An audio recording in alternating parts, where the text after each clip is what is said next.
What is an acid test? Where does this term come from? How do you use it in a sentence? What is acid rain? What does it mean to have an acid tongue? All this and more coming up, but first, please subscribe to The English Nut on YouTube, Facebook, Instagram, and Twitter. Thank you. A test that is foolproof, a test whose results are beyond doubt, a test that is crucial, one that is the toughest test of something, one that is conclusive. Such a test is called an acid test. Here are a few examples of the idiomatic usage of this term. The upcoming state elections will be the acid test of this political party's popularity. This international series is going to be the acid test for the national cricket team. If you want to know what he's really like, observe how he treats waiters at restaurants. That's the acid test of someone's true nature.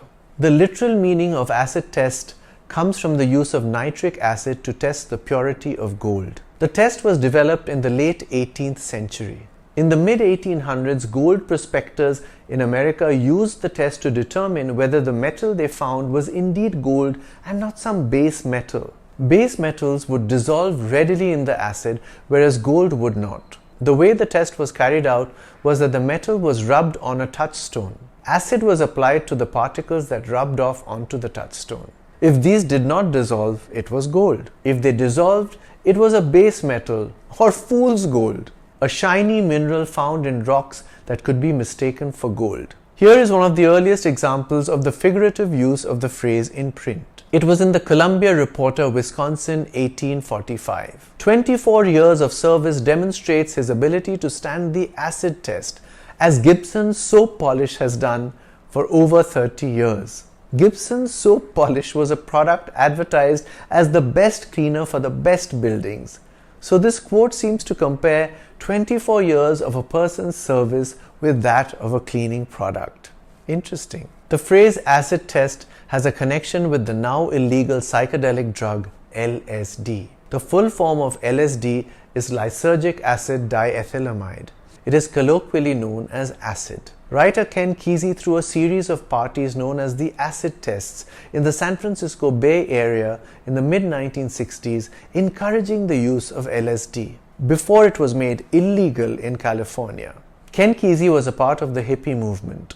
He wrote the novel One Flew Over the Cuckoo's Nest, which was made into an Oscar-winning movie starring Jack Nicholson.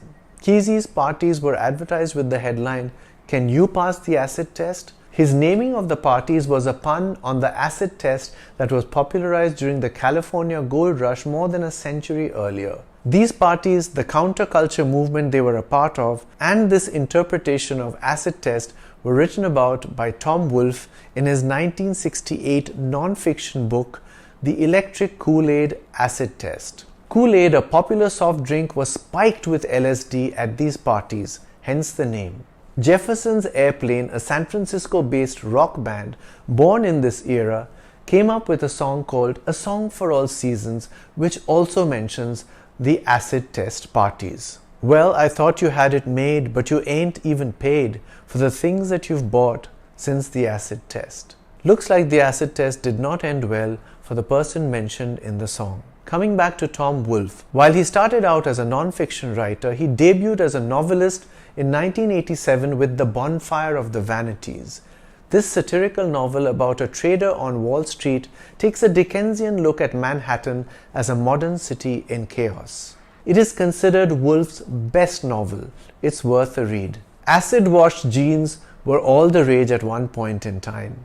Jeans, jackets, and other denim garments were soaked in bleach to fade their color and give them a grayish look. I wonder if this fashion will come back anytime soon. Acid rain is rain that is acidic because it's mixed with certain pollutants in the atmosphere, primarily the sulfur dioxide and nitrous oxides released by the burning of fossil fuels. These mix with the rain to form sulfuric and nitric acids. This is not the kind of rain you would want to get wet in.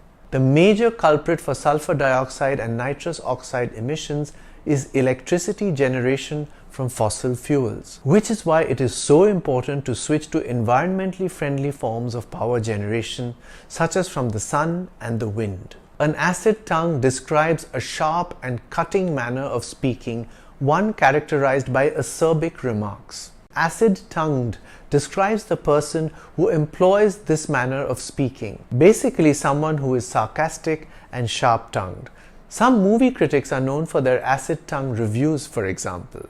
Here's how we can use the idiom in everyday conversation. I used to have an acid tongue when I was younger, but I've toned it down now. Thanks to its acid-tongued host, the show always gets high viewership ratings. The teacher asks the student to mind her acid tongue. I hope I haven't given you acidity with all this talk of acid. Do tell me what you think of these phrases in the comments section. Write down sentences with them if you can. Please subscribe to the English Nut. Click on the bell icon too if you would like to be the first to know about any new content. I'm the English Nut. Bye for now.